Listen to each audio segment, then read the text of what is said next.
One of the top innovations at CES this year was an exoskeleton. Welcome back to Techstination. I'm Fred Fishkin.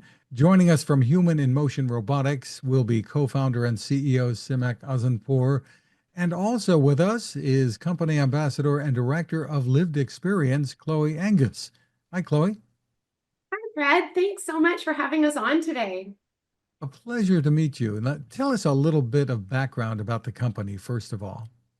Yeah, so we are Human in Motion Robotics, and we are a company focused on building the next generation and the world's most advanced exoskeleton.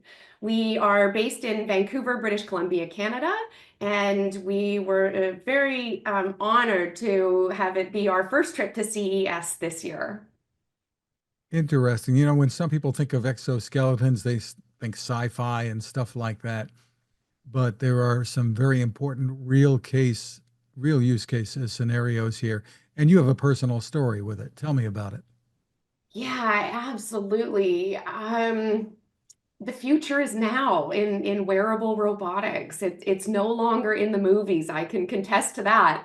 And also the need for this type of technology is so needed by millions of people, myself included. So to give you a little bit of background about me and how I ended up here at Human in Motion Robotics, I sustained a spinal cord injury in 2015 due to a rare benign tumor that was central in my spinal cord at waist level.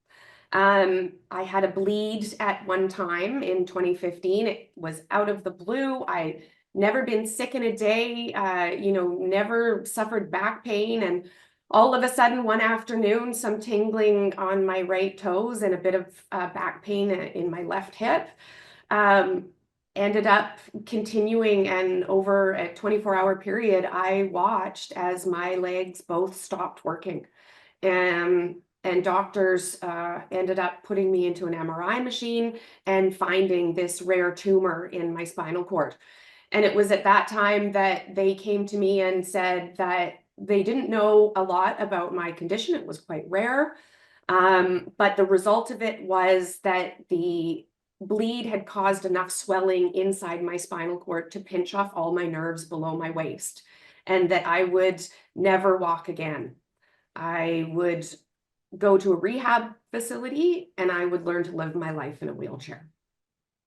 I was shocked, obviously, as most people are when they receive a diagnosis as severe as a spinal cord injury. It is absolutely life altering. In that instant, my whole life changed. I was running a successful fashion design company at the time, walking red carpets and runways around the world, traveling as an independent businesswoman. And all of a sudden, I was facing a life that was so much more limited than I was used to. All of a sudden, the world was not accessible to me anymore from a wheelchair. And that was shocking. I didn't even know a person in a wheelchair until I was in one. And realizing that there aren't cutouts in every corner, or, real, truly accessible air travel, shocked me.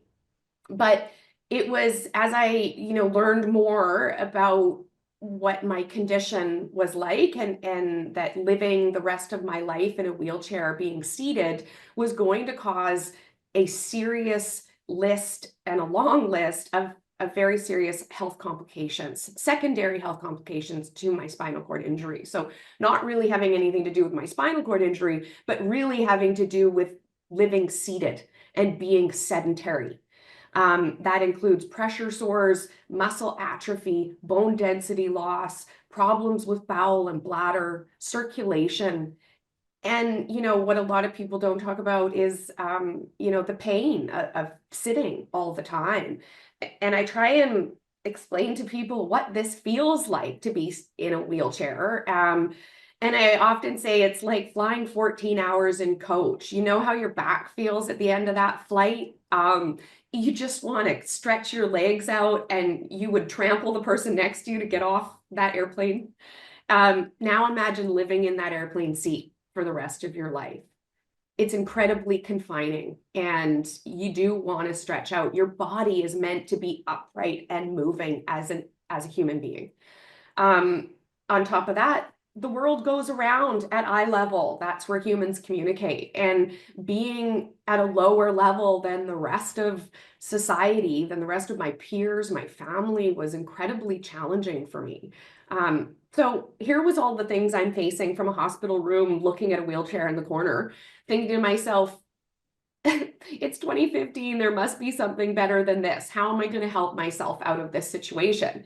So I got online and I Googled how to help myself. And I found an article online in Popular Science magazine, and it was about this new technology that was going to help paralyzed people walk again, and it was called an exoskeleton. And I just remember thinking like, oh, hey, I'm in the hospital room and my husband and my family are there just devastated, thinking how they're going to help me. And I said to my husband, honey, just order me one of these off of eBay and I'll be back at work next week. That was my solution. But that was very naive at the time. And I didn't realize, this was 2015 and this technology was still in its first generation stage, early stage, and mostly only available in research centers. I couldn't order one off of eBay and get back to work. But the idea was there. And as I continued my journey, my exoskeleton journey and my journey through spinal cord injury, I moved on to a rehabilitation center. And I started asking them there about how else I could help myself. And they were pretty certain that I had a complete spinal cord injury with no chance of recovery. Therefore, they recommended that I focus on my wheelchair skills and my upper body strength. I didn't really see that this is what needed rehabilitating for me. I needed my legs to keep moving. And the research that I had done really showed that this exoskeleton technology, if you could keep people up and moving, they were having some great results. So I continued my search online, and I ended up finding that the rehab center that I was at happened to have an exoskeleton. They just didn't have a program that they used it for. So after much advocating for myself, I was granted 8 sessions to use an exoskeleton at the rehabilitation center that I was at. And even though it took 3 people to get me into it, I found that it was clunky and it was heavy, and I had to use arm crutches and a walker to get up. But once I was moving and I was walking, I walked across a gymnasium floor after doctors told me I would never walk again. And that just was an aha moment for me. It opened my eyes to what was possible. Maybe not was possible with my own physical recovery, but what was possible with technology. And that was all I needed to be inspired to push forward with this injury and to know that there was going to be something for me beyond a wheelchair. Unfortunately, by the end of the week, by the end of the 8 sessions, I realized that the exoskeleton technology in 2015 was in that early stage. The exoskeleton that I used only moved in one direction forward, very robotic-like, didn't have natural gait, wasn't self-balancing, so very hard to operate. And it took 3 people, as I say, to get me in it. And when I wanted to turn the corner, somebody literally had to grab me by the shoulders and turn my whole body to get me going in another direction. So I could see that the technology was amazing and would help me, but I could see that it just needed to be made a little bit better. So again, in my naive state of what my knowledge of technology was at the time, I just decided to reach out to the handful of exoskeleton companies around the world at the time that were making exoskeletons and enthusiastically offer my services to build a better exoskeleton, of which most of them, honestly didn't really respond to and thought their exoskeletons were pretty good, I think. So, but I ended up finding out about 2 professors and a group of students at Simon Fraser University here in BC. And that was right in my own backyard. And they had an idea for an advanced exoskeleton that was what I was looking for. So I went out to meet Dr. Arzanpour and Dr. Park, and they had this concept for an advanced exoskeleton. And it was everything that I was looking for. It was to be self-balancing. It was to be articulate and have natural motion in all directions. And that was it. It was that moment where I met the team that I'd been looking for. And for the team at Human in Motion Robotics, they met somebody who was in a wheelchair, who was a user that they could talk directly to have on as part of the team to help build not just what users need, but what users want in their mobility device. So that was it. We were taking off as Human in Motion Robotics. Introducing the next generation in personal assistance, ExoMotion. More than just a mobility device, it's a revolution in independent living. With hands-free operation, finely articulated motion, and self-balancing capabilities, ExoMotion provides users with safe, intuitive navigation in total comfort. With seamless integration, our exoskeleton supports users to reach new heights and rediscover the joy of everyday activities throughout their home. ExoMotion delivers organic movement with ergonomic design and flexible programming so users can achieve optimized health and exercise outcomes at home. Getting ready for the day becomes a moment of empowerment as users dress with confidence and step out into the world on their own terms. Whether it's leading a presentation or collaborating with a team, users can focus on their work without being hindered by mobility challenges. ExoMotion means never missing another moment with loved ones. Users can embrace family and friends in a natural, upright position and engage in activities that foster meaningful connections. When it's time to let loose and have fun, ExoMotion enables fluid and dynamic movements to create an unforgettable mobility experience. Dance, laugh, and enjoy independent living to the fullest. ExoMotion. Join us in the future of independent mobility. Just amazing technology, Chloe. So tell us what your thoughts are about the widespread use of this and how quickly this can happen, because we all know there are many, many people who are waiting. Many, many people that need to keep moving. And I am always encouraging people that the future is here and is now. And with wearable robotics, they are coming to the market. Be ready for them. Stay healthy, stay active, stay moving, because these devices are incredible. So where we're at here at Human in Motion Robotics, we've just received Health Canada approval and to be able to sell our devices, ExoMotion R, in clinics, hospitals, and research labs, and that will be our first product to market. As I said earlier, for us, we just want to make sure that we're getting our technology, which at this time is the most advanced technology for rehabilitation and really is going to expand the possible, positive outcomes for rehabilitation for people with motion disability. And our goal is just get it into clinics as soon as possible. So that's our first product to market. And we've just gotten Health Canada approval. As I say, we'll have our first clinic devices delivered in May here. And then we have ongoing clinical trials in the US happening right now with the Shirley Ryan's Ability Lab, as well as the VA in Boston. So those are two really exciting studies that we have going on starting this early spring. And that will be our path to FDA approval in the US and being able to help Americans by the end of the year. So that's going to be a really exciting time. And we all know technology always starts out being expensive because you're building one-offs and or a few at a time. But what's your vision for this being able to be mass produced and really out there in as an affordable solution for the many? Yeah, that's always been the ultimate goal because I'm a user myself and I'm in this situation. I can contest that living with a disability is incredibly expensive. Most of your indisposable income goes to medical supplies or medical treatments that maybe aren't covered by your insurer or healthcare here in Canada.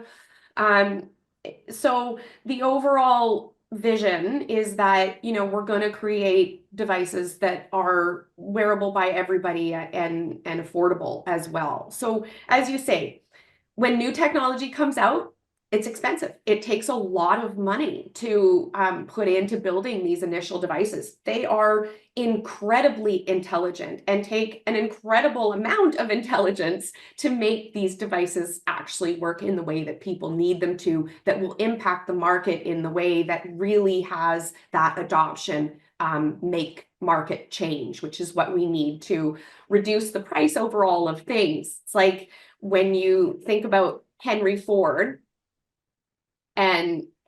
building the first car, it was big, it was clunky, it was dangerous, and it was very expensive. Only rich people could afford one. Well, look at where we are today, and that's not very many years later since, Ford built the first car. We now have access to this mobility technology, whether you're taking a cab, you're riding the bus, you can do ride share, you can buy a Honda, or you can buy a Lamborghini. That's how quickly market adoption can happen when technology really meets need. When we go on to talk about how people get these devices, how they afford them, there is, thankfully, a growing trend globally around the world to have the cost of exoskeletons covered for people who need them. And that's to me, really shows that these devices work in all of the ways that they need to. So helping to have people be more independent and helping their overall health and wellness.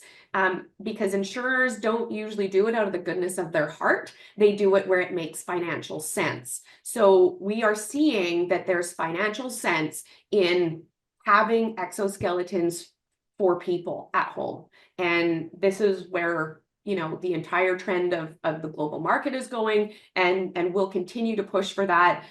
There is an insurance code in the United States specifically for exoskeletons already, and there is a price tag that they'll pay up to $100,000 for exoskeleton technology. And this is the previous generation. So when we're talking about a device like ours, I mean, that's fantastic. So we're really excited about the opportunity for coverage for people for these devices. And that's something that, is really important, that people know that they actually do have support for this technology, but also that as our market grows and as our manufacturing increases, that the overall cost will decrease.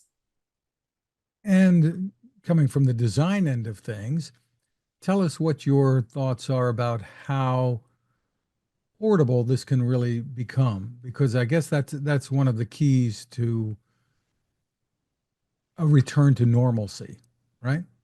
Yes, absolutely. So what's so important about my role at Human in Motion Robotics, being the director of lived experience, is to bring lived experience, user need, and user want to the development team at the earliest stages so that they know what's important for me and what's important for our customer. And that's independence and it's accessibility. So those are at the very top, and health. So those are at the top of the pyramid of goals of how we create these devices. So the idea is that as we continue development, what I talk to my team about is that I need to use this device my whole day. It is going to replace my wheelchair. I'm going to call it out of my closet and have it sit next to my bed in the morning where I can get into it. I can go about my daily morning routine. I can make my husband breakfast. I can pour the coffee myself. All of these things that I can't do now in a wheelchair. that starts out my day. And then I need to be able to go down my front stairs, get into my car, drive to work, stand to do a speech at a podium, go to the grocery store on the way home, reach the cereal on the top shelf, and load those groceries into my car and come home in the day. So that's what a real day looks like for a person. And I have to go all of those places. As I said, my life prior to injury was walking red carpets and runways and traveling as an independent woman. And I see that for myself again. And the idea that perhaps the vehicle within a few years will be able to drive itself is another, I guess, plus. It's a robot on wheels as opposed to with Yeah, well, absolutely. I mean, that's the great thing about all of this technology coming along. It's just going to make our lives easier. I'm also, hopeful that the car that I get into may even be able to charge my exoskeleton on the way to work. So wouldn't that be nice and easy? well, this is as good a time as any to bring in the co-founder and CEO, Siamak Arzanpour. Hi, Siamak. Hi, Fred. We've been hearing the story from Chloe, some of it, but I want to hear from you what the motivation was for you to get into this area of research, this field. Well, my background is basically engineering. So I am a mechanical engineer by training, and then through my higher education, master's and PhD, I got into the field of robotics and automation. Um, so I remember in 2014, I was attending a conference in the Bay Area, and the conference was about the technologies related to people with motion disabilities. And there I saw one of the early exoskeletons that I'm sure Chloe explained about. And I remember that day I was talking to some people, wheelchair users, and all of a sudden I saw everybody's moving to one direction. And I followed the crowd and I saw they're gathering around the booth of that exoskeleton company. And I also saw the excitement in wheelchair users when they saw one of their own is getting into an exoskeleton, standing up and walking. It was very exciting for me as well as a person who is involved in robotics and technology, but very soon I realized about the shortcoming of that technology, which was only one motion, which was walking forward, and the users needed to have arm crutches and human attendants for maintaining their balance. When I came back from that conference, I quickly met with my friend, the other co-founder of Human in Motion, Dr. Edward Park, and together we decided to put together a small group of grad and undergraduate students. At that time, I admit I didn't know much about the depth of the problem that we wanted to solve. Um, but we gathered this small group together. We worked on a novel robotic joint that can preserve the articulation that we needed to have in the biological joint. So we went through a couple of rounds of prototyping and testing, and that was the time that we met Chloe. And I acknowledge most of the understanding about the secondary health complications and how these technology can affect the life of people was something that in the beginning we knew part of it, but the depth of it was when we were introduced to Chloe. A real force of nature, I must say. So together, tell us where things are today, the what you've been able to accomplish from those early days. And it's been a challenge, I'm sure, getting the funding and all the support that you've needed to make this happen. Yeah, so the funding obviously is one side of the problem. So you need to secure enough funding to make a large enough team because this is a very complex mechatronics problem. It is not just building a robot. The robot has human side. The robot has to walk self-balance. The robot needs to enable the users to do all the complex maneuvers that able-bodied people can do. And motions need to be human-like. People with different height, weight, body shapes, and dimensions get into the robot, and the robot has to safely accommodate all of these variations. So we needed to bring a very diverse group of engineers in the beginning, the R&D team, from the mechanical engineers to software engineers, systems engineers, people who know how to design PCB, integrate sensors to the system, develop algorithms. So for the first few years, the team was mainly R&D team, and we went through multiple rounds of prototyping. The first prototype that we had that could accommodate a person inside was 2018. That robot was called Alpha prototype. So Chloe has a name for it. I don't know, Chloe, if you mentioned the name of that robot. That first robot, yeah, they call Alpha, and I called Arnie because it was the biggest hunk of power exoskeleton you've ever seen. We used huge motors the team built because they didn't know what they'd need, and it was made out of this big clunky metal parts, and it was a real Terminator. So my pet name for it is Arnie. But yeah, everything is started from that Arnie. So one of the first obstacles that we had, the roadblocks, was we were looking for actuators.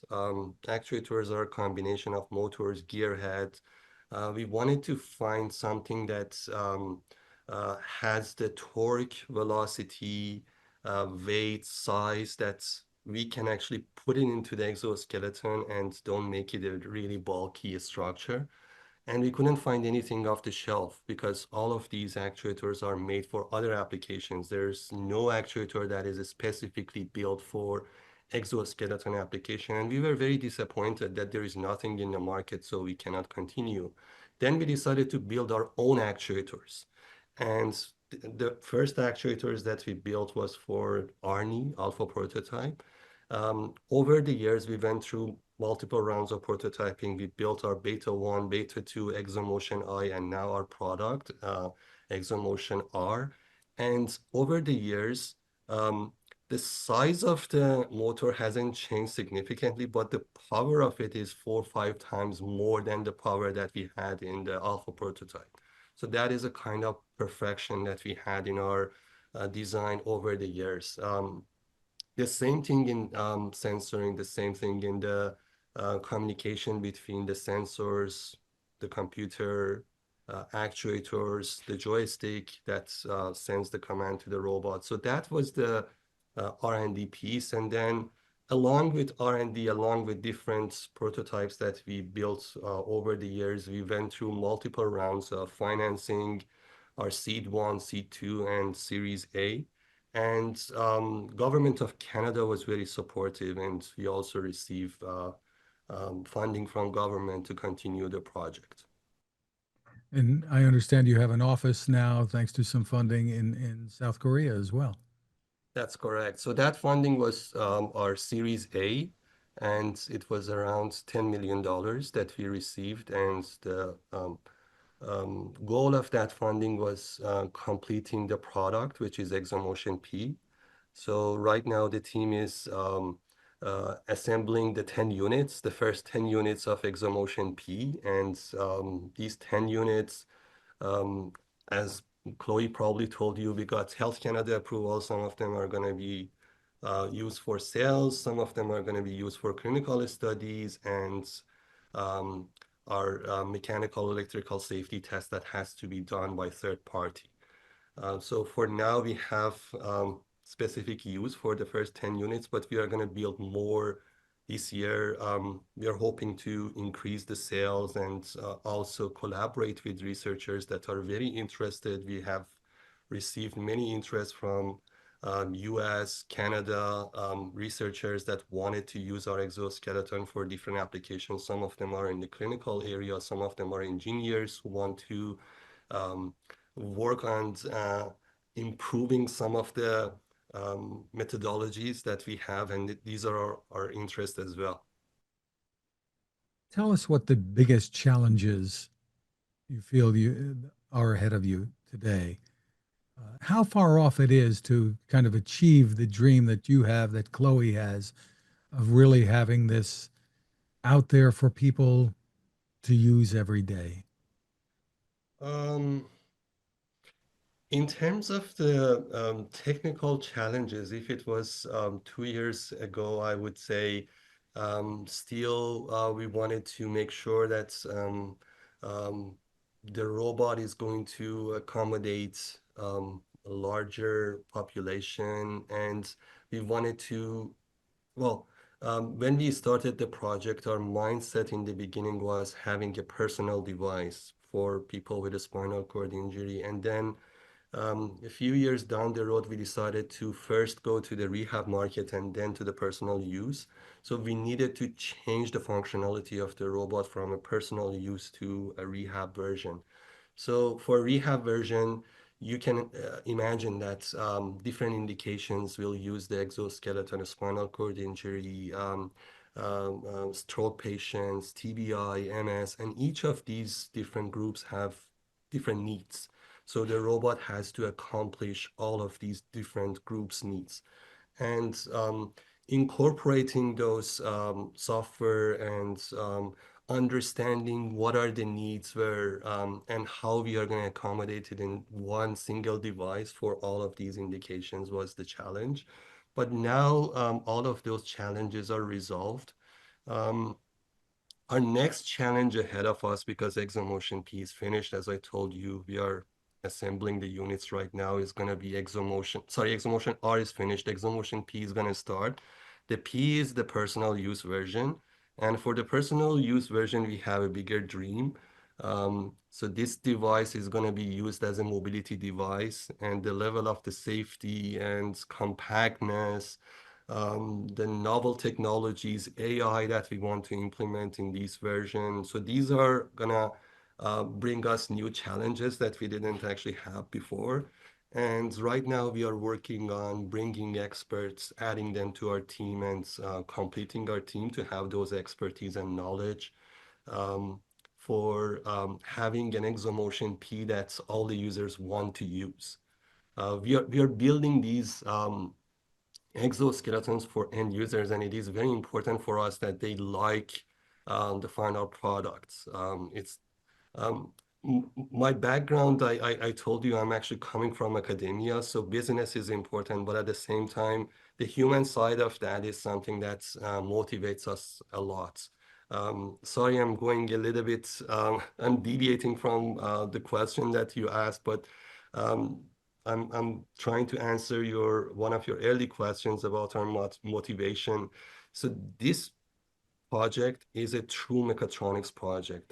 That is something that our R&D team really likes to do. But the human side, when we see joy in end users, when they come and get into the exoskeleton, stand up and walk, interact with their families, that is going to give us an extra reason to work hard and be dedicated to the outcome, the final results that we want to get from these projects.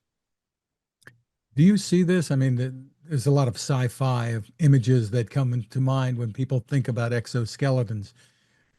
Do you see this as kind of for the population at large, those with disabilities and those who may not have them, as kind of a life extending kind of technology and in the long term for us human beings?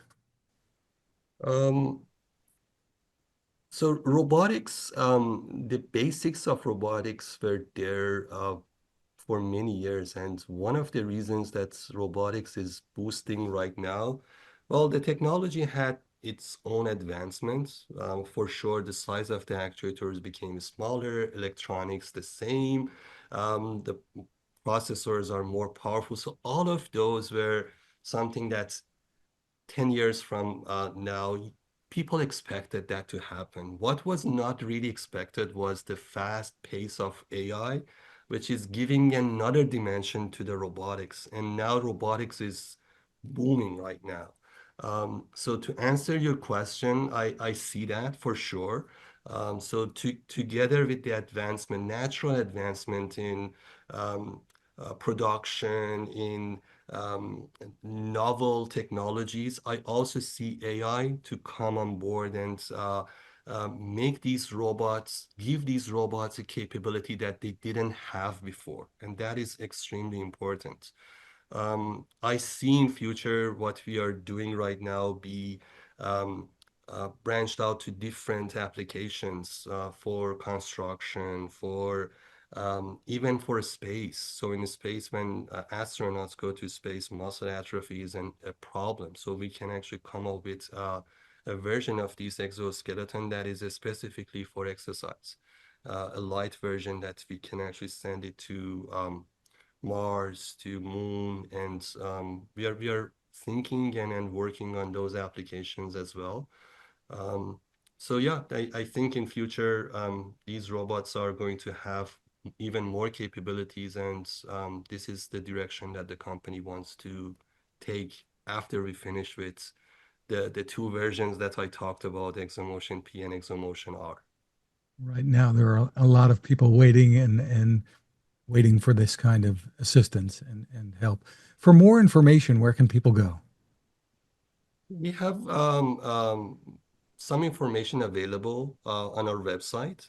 But if anybody is interested to learn more about our technology, Chloe and I can answer the emails, and then just I receive many phone calls from end users, and I remember I had a phone call from a wheelchair user that I didn't answer for a week because I was busy. And then I called her after a week, and she was so excited that I returned her call. And I told her I always return these calls because this is important for me to tell specifically the end users about what we do, because it is important for them to know that the technology is coming and they need to practice and be ready for the time that it is available for them to use the exoskeleton. I know Chloe had many phone calls, and she is also answering those phone calls, but it is one of our responsibilities to talk to people, give them information, give them hope that this technology is coming.